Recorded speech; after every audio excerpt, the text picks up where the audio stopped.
तलावातून अवैध उपसा थांबवण्याच्या मागणीसाठी वाशिम जिल्ह्यातील मत्स्य सहकारी संस्था चालकांचं जिल्हाधिकारी कार्यालयासमोर आमरण उपोषण। वाशिम जिल्ह्यातील विविध तलावांमधून मोठ्या प्रमाणात अवैधरित्या पाणी उपसा होत असल्याचा आरोप करत हा प्रकार तात्काळ थांबवण्याच्या मागणीसाठी मत्स्य सहकारी संस्था चालकांनी आमरण उपोषणाचा इशारा दिला आहे। तलावातील पाण्याची पातळी झपाट्याने कमी होत असल्याने मत्स्य व्यवसायावर गंभीर परिणाम होत असून यामुळे मत्स्यवीज व मासे मृत्युमुखी पडत असल्याची तक्रार करण्यात आली आहे।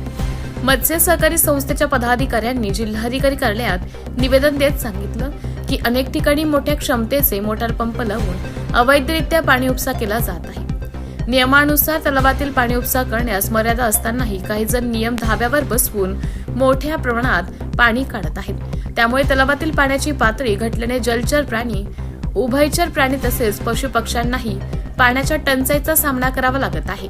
या परिस्थितीमुळे मत्स्य व्यवसाय धोक्यात आला असून मत्स्य सहकारी संस्थेचे मोठे आर्थिक नुकसान होत आहे। त्यामुळे संबंधितांवर कठोर कारवाई करून तलावातील अवैध पाणी उपसा तात्काळ थांबवावा अशी मागणी करण्यात आली आहे।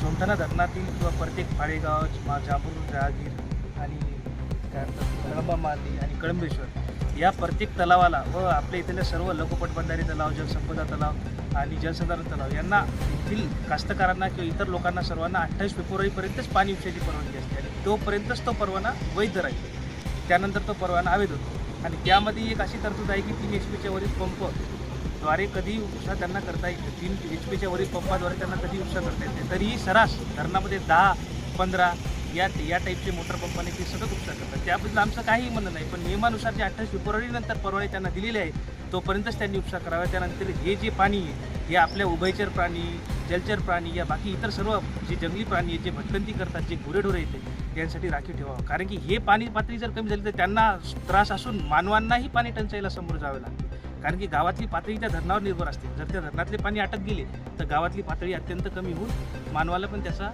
परिणाम झाला नाही। त्यामुळे अवैध पाणी उपसा त्वरित बंद करावा अशी आमची कलेक्टर साहेबांना आमच्या कळंबेश्वर तलावामध्ये अवैधरित्या पाणी उपसा होत आहे। त्यामुळे जलचर प्राणी, उभयचर प्राणी, गुरे ढोरे, पाळीव प्राणी, जंगली प्राणी, पशु पक्षी या सर्वांची पाण्या वाचून भटकंती होत आहे। तरी अवैधरित्या जे पाणी उपसा होत आहे तो अवैधरित्या पाणी उपसा थांबून जैवविविधता यांचे संरक्षण करावे। तसेच आमचे सोमठाणा तलावामध्ये सुद्धा त्याच प्रकारचा अवैध पाणी उपसा होत आहे। कळंबामाली येथे सुद्धा अवैध पाणी उपसा होत आहे। फाळेगाव येथे सुद्धा अवैध पाणी उपसा होत आहे। जांभरून, जहांगीर येथे पण अवैध पाणी उपसा होत आहे।